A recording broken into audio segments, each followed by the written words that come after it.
मैं डोपो धमाका चैनल पे आपका स्वागत अभिनंदन करती हूँ। आज मैं मत्स्य अवतार, भगवान ने किस तरह से मत्स्य अवतार लिया था उसके विषय में मैं भागवत सुनाने जा रही हूँ। बोलो वृंदावन बिहारी लाल की जय। इस तरह से भगवान ने अनेकों अवतार लिए, लेकिन मत्स्य अवतार भी अपने आप में बहुत बड़ी बात है। दोहा कहते हैं, कथा मत्स्य अवतार की 24वें अध्याय, सत्य व्रत रक्षा करी सो कहियो समझाए। राजा परीक्षित व्यासपुत्र सुखदेव जी बोले, हे भगवान, आपने अनुग्रह करके वामन अवतार की कथा मुझे सुनाई, मुझे अत्यंत प्रिय लगी। अब कृपा करके मुझे प्रथमा अवतार की कथा सुनाइए, जिससे अद्भुत कर्मकारी भगवान ने अपने माया के द्वारा मत्स्य रूप धारण किया था। मत्स्य का मतलब होता है मछली का रूप धारण किया। मैं उसके श्रवण करने की इच्छा करता हूँ, क्योंकि मत्स्य लोक में निंदित है। लोग कहते हैं मछली बड़ी गंधारी है, मतलब इसलिए उसको कहते हैं कि निंदित है, लेकिन फिर भी भगवान को प्यारा है। तमोगुणी स्वभाव वाला होने के कारण सहने के अयोग्य है। ईश्वर के कर्मग्रस्त समान होकर इस रूप को किस प्रकार धारण किया था, यह सब वृत्तांत आप मुझसे यथार्थ रूप से कहिए। हे योगिन, भगवान उत्तम श्लोक के चरित्र सबको सुख के देने वाले सूत जी बोले। जब राजा परीक्षित ने इस प्रकार से प्रार्थना की, तब व्यास पुत्र सुखदेव जी वह सब लीला कहने लगे जो कि विष्णु भगवान ने मत्स्य अवतार धारण किया था। श्री सुखदेव जी प्रसन्नता पूर्वक कहने लगे, हे कुरुवंशात्मक परीक्षित, गौ ब्राह्मण देवता साधु कर्म अर्थ की रक्षा करने के लिए, गौ ब्राह्मण देवता वेद साधु कर्म अर्थ की रक्षा करने के लिए समय समय पर विष्णु भगवान अवतार लिया करते हैं।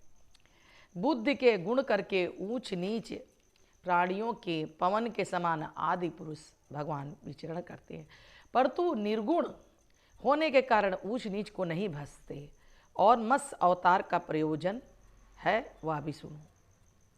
अतीत काल के अंत में जब ब्रह्मा जी की निद्रा के लिए प्रलय हुआ, तब भूरादि सब लोग समुद्र के जल में डूब गए। पूरा संसार समुद्र में डूब गया था। तब समय के वश होकर ब्रह्मा जी सो रहे थे।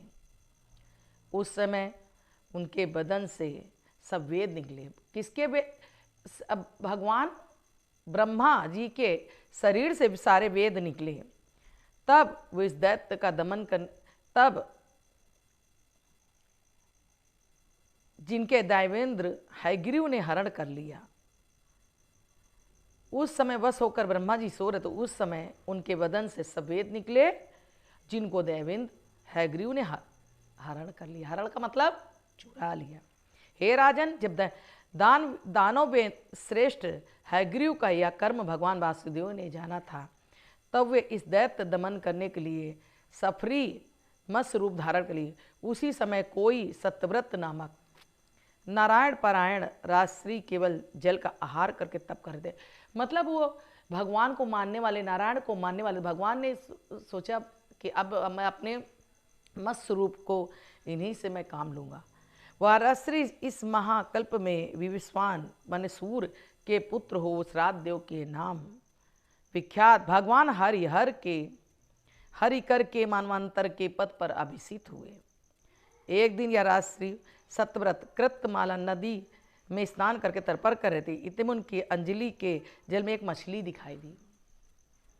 हे भारत, यह देख कर दयावान द्रविड़ राज सत्यव्रत अंजलि के जल सहित इस मछली के को नदी के जल में डालने में को प्रस्तुत हुए। राजश्री सतव्रत को कहा, महा करुणा जानकर वह मछली करुणा के साथ कहने लगी, हे महाराज, आप दीन वत्सल है और दीनहीन छीड़ मीन हूँ। नदी के जल में जाति घात करने वाले होते, बड़े बड़े मगर वगर रहते हैं ना, तो छोटी मछली को तो लीन लेते हैं। इस वजह से वो इन बातों को कह के सतव्रत से अपनी रक्षा करने के लिए अनेक वस्तु उनके हाथ में आप किस प्रकार छोड़ते हैं। हे महाराज, आप क्यों मुझे छोड़ रहे हैं? हे महाराज, इस भीत हो शरण आई हूँ, मैं डर कर, आप हमारी रक्षा कीजिए। राजस्थिति सत्यव्रत यद्यपि यह नहीं जानते थे कि हमारे ऊपर अनुग्रह करने को स्वयं भगवान ने यह सत्यव्रत रूप धारण किया है, तो भी प्रीतपूर्वक उस मछली की रक्षा करने का मन स्थिर कर लिया। दीन वचन सुनते ही राजश्री के मन में दया उत्पन्न होगी। वह जल पूर्ण कलश में रखकर मछली को अपने आश्रम में ले आए। हे राजा परीक्षित, कलश में रहने पर एक रात के बीच वह मछली इतनी बड़ी कि वह उसमें ना समा सके, इसलिए अपने सुविधे के लिए उस राजश्री ने कहने लगी, मतलब अपने सुविधे के लिए, सुविधा मतलब आराम के लिए, जहाँ मैं सुख से रहूं, हे राजा, जहाँ से मैं सुख से रहूं वहाँ मुझे डालिए। यह सुनकर राजा सतपथ ने उस मछली को जल से निकाल कर एक बड़े कमंडल में डाल दिया। हे राजन, उस समय कमंडल पर गिरते ही एक क्षण के बीच वह मछली 3 हाथ बढ़ गई। तब वह मछली कहने लगी कि इस कमंडल के बीच भी मैं सुख से न रह सकी, अनुग्रह करके मुझे आप किसी बड़े स्थान में रख दें, क्योंकि मैं आपकी शरण आई हूँ, इसलिए इस प्रकार आप मेरी रक्षा कीजिए।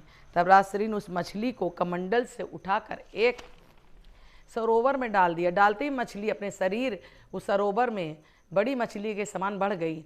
राजश्री सतपथ से निवेदन करने लगी, हे महाराज, मैं जलवासी हूँ, मुझको नहीं जान पड़ता कि सरोवर का जल मेरे लिए मंगल कार्य होगा, मलगरात होगा, मतलब इतने बड़े में डाल देंगे तो हमको खा लेंगे ना सब।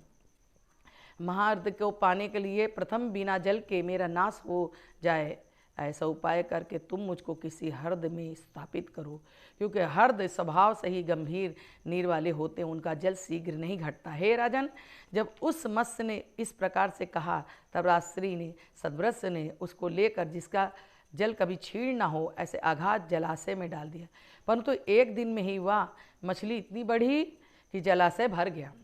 राजा सतपथ ने जब देखा कि मछली का शरीर जलाशय भी नहीं समाता, तो उसको समुद्र में डालने के लिए चला। तब उस मीन ने दीन भाव से राजश्री से प्राप्ति कहा, हे राजन, यदि यहाँ पर अति बलवान मकरादि जंतु है, मकर होते हैं ना जल में, तो वो खा लेते हैं ना, इस वजह से प्रार्थना करती रही, वे उनको भक्षण कर लेंगे, इसलिए आप हमको इस स्थान में ना छोड़िए। जब उस मत्स्य ने से वचन सुन गए तो सतव्रत अतिशय मोहित हुए। मत्स्य से बोले, आप कौन हैं, इस तरह की बात करें, और मत्स्य के रूप से हम आपको क्यों मोहित करते हैं? हमने कभी इस प्रकार का जलचर नहीं देखा न सुना। आपने एक दिन अपना शरीर बढ़ाकर 7 योजन विस्तार वाले सरोवर को ढक दिया। हम निश्चय जानते कि आप नारायण हैं अथवा हरि हैं, प्राणियों पर अनुग्रह करने के लिए जल चर रूप धारण किया है। हे पुरुष श्रेष्ठ, आपको नमस्कार, आप सृष्टि स्थित प्रलय के आदिश्वर हैं। हे प्रभु, हम आपके भक्त हैं और शरणागत हैं, आप हमारे आस्था व आश्रय हैं। आपके समस्त लीला अवतार प्राणियों की विभूति के अर्थ हैं तो सही, पर हम रूप के धारण करने का कारण या मैं नहीं जानता। अरविंद लोचन, हे देवाभिमानी, पुरुषों की उपासना जिस प्रकार व्यर्थ होती है, वैसे ही सर्वहृदय के और प्रिय आत्मा आपके चरणों की उपासना व्यर्थ नहीं हो सकती, क्योंकि हम लोग केवल आपके भक्त हैं, तो भी आप ऐसे अनुचित दया प्रकट करके हमको यह अद्भुत मूर्ति दर्शन कराए। बोलो वृंदावन बिहारी लाल की जय। श्री कृष्ण गोविंद हरे मुरारी, हे नाथ नारायण वासुदेवा। इसको जिसको पसंद है लाइक शेयर और करें, और जो भी त्रुटि हो उसको इस पर आप अपने कमेंट्स बॉक्स में डालें। बोलो वृंदावन बिहारी लाल की जय।